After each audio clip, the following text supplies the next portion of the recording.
Hello guys! Namin din sa Double R dito lunch. Hello. Bago din siya kasi na bukas. March was April. April.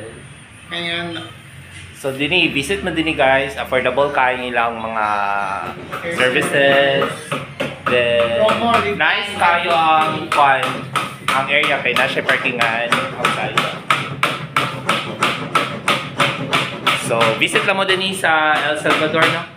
El Salvador. Along the highway lang siya at bang sa bago na McDonald's Lake Days. So, thank you for watching.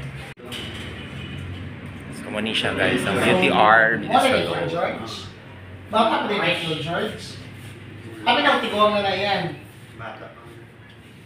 So, muna ilang mga available nila ng mga colors ng buhok.